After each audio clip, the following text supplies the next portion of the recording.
لله الحمد لله وحده والصلاة والسلام على من لا نبي بعده أما بعد فأعوذ بالله من الشيطان الرجيم بسم الله الرحمن الرحيم رضي الله عنهم ورضوا عنه ذلك لمن خشي ربه وقال النبي صلى الله عليه وسلم أصحابي كالنجوم বিআইহিম ইক্তাদাইতুম ইহতাদাইতুম।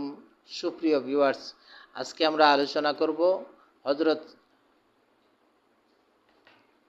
সফিনা রাদিয়াল্লাহু তাআলা আনহু, যিনি বাঘের পিঠে করে, সিংহের পিঠে করে নিরাপদ স্থানে এসেছিলেন, সিংহ তাকে আক্রমণ করেনি।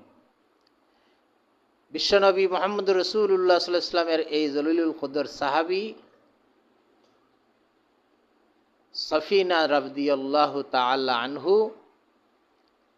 তিনি বলেন, আমি আল্লাহর রাসূল সাল্লাল্লাহু আলাইহি ওয়াসাল্লামের সাথে আমার মাথায় একটি ভারী বোঝা ছিল, সেটি দেখে আল্লাহর রাসূল বললেন, তুমি যেন সফিনার মতো, তুমি যেন একটি জাহাজ।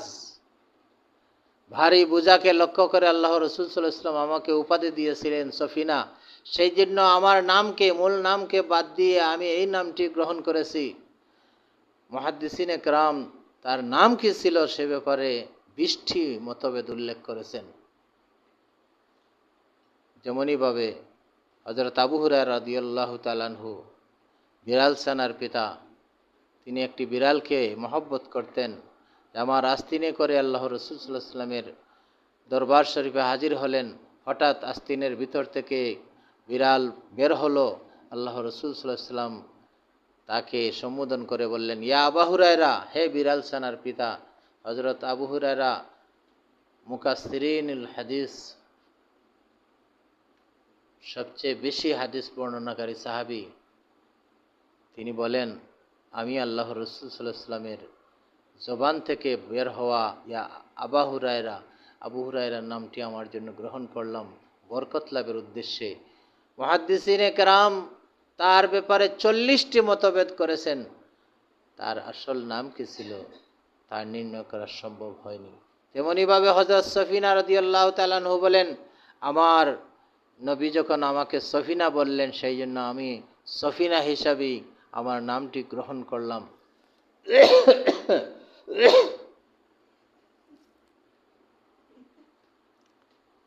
হযরত সফিনা বলেন, আমি একবার জাহাজে করে যাচ্ছিলাম, হঠাৎ সমুদ্রের মধ্যে জাহাজটি ভেঙে চুরমার হয়ে গেল। আমি একটা তক্তাতে ভর করে আমি আল্লাহর হুকুমে নদীর কিনারায় চলে আসলাম। একটি বাঁশঝাড়ের মধ্যে আমি যখন আশ্রয় নিয়েছি, আমি দেখতে পেলাম বাঁশঝাড়ের মধ্যে একটি সিংহ। আমি ভাবলাম সিংহ আমাকে খেয়ে ফেলবে, কিন্তু না, আল্লাহর রাসূল সাল্লাল্লাহু আলাইহি ওয়াসাল্লামের সাহাবীকে কে খাবে?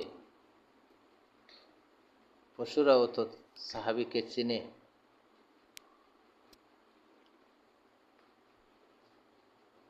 সিংহ আমাকে কাছে ডাকলো, আমি কাছে গেলাম। যাওয়ার পরে সে আমাকে পিঠে উঠালো ইশারায়। আমি তার পিঠে চড়ে বসলাম। আমাকে সে নিরাপদ স্থানে পৌঁছিয়ে দিল। সুপ্রিয় ভিউয়ার্স, যে আল্লাহকে ভয় করে তাকে সব জিনিসে ভয় করে। যে আল্লাহর জন্য হয়ে যায় তার জন্য সব কিছু হয়ে যায়, সব কিছু তার জন্য নিবেদিত হয়। যে আল্লাহকে চিনে তাকে সব কিছুই চিনে।